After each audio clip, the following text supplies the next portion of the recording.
As another Friday night rolled in, I found myself sitting at my desk, staring at the remnants of yet another marathon week. I took a deep breath, reflecting on the hours of back-to-back discussions, reviews, and status updates. And yet, despite all this time spent in meetings, I hadn't touched the actual work, the solutioning, the problem-solving, the tasks that would truly move the project forward.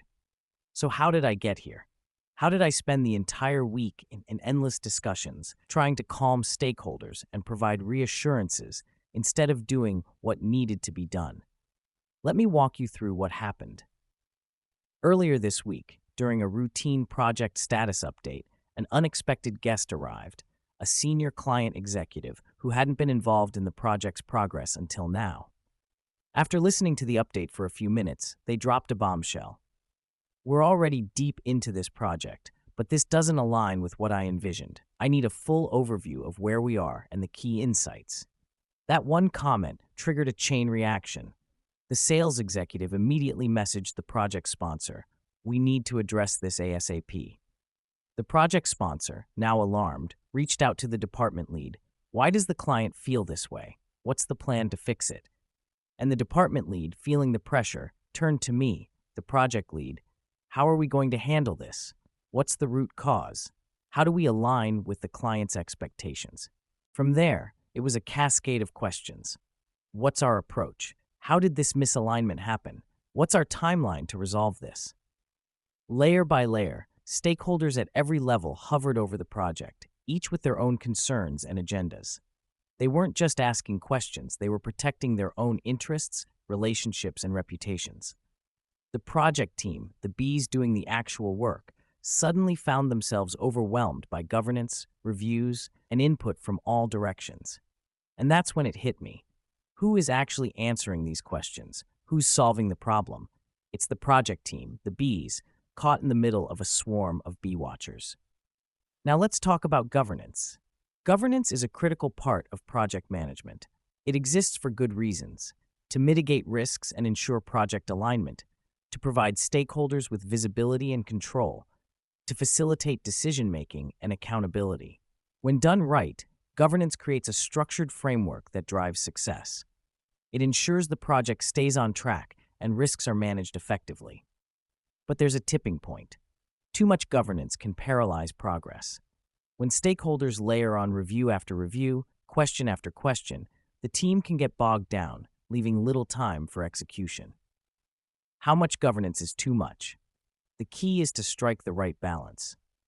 Here's what balanced governance looks like. 1. Clarity of roles. Stakeholders know their responsibilities, avoiding overlap and confusion. 2. Defined cadence. Governance activities are scheduled at regular intervals, not driven by ad hoc escalations. 3. Focus on outcomes. Discussions center on solutions, not just identifying problems. 4. Respect for the team's time. The project team is protected from unnecessary distractions, allowing them to focus on execution. For introverted leaders, situations like this can feel overwhelming. Constant questions and high visibility might not align with our natural preference for thoughtful, quiet problem-solving. But introverts have unique strengths that make them particularly effective in these scenarios. Listening to understand. Introverted leaders excel at hearing stakeholders' concerns and identifying the root cause. Remaining calm under pressure. Introverts bring composure to high-pressure situations, helping the team stay focused.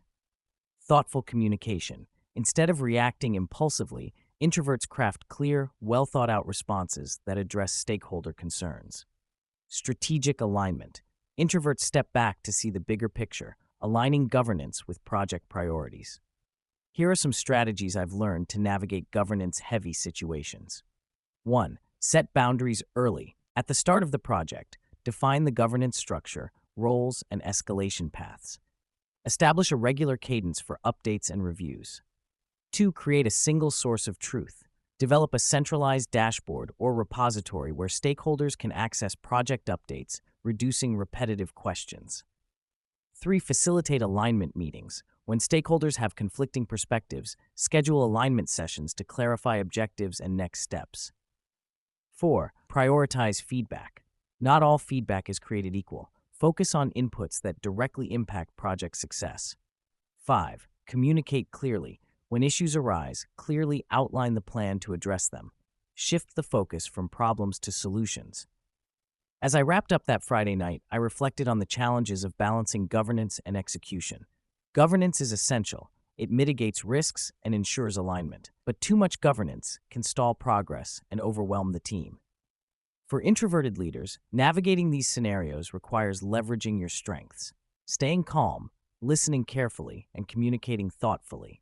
By setting boundaries, prioritizing feedback, and focusing on outcomes, you can protect your team's time and drive successful results.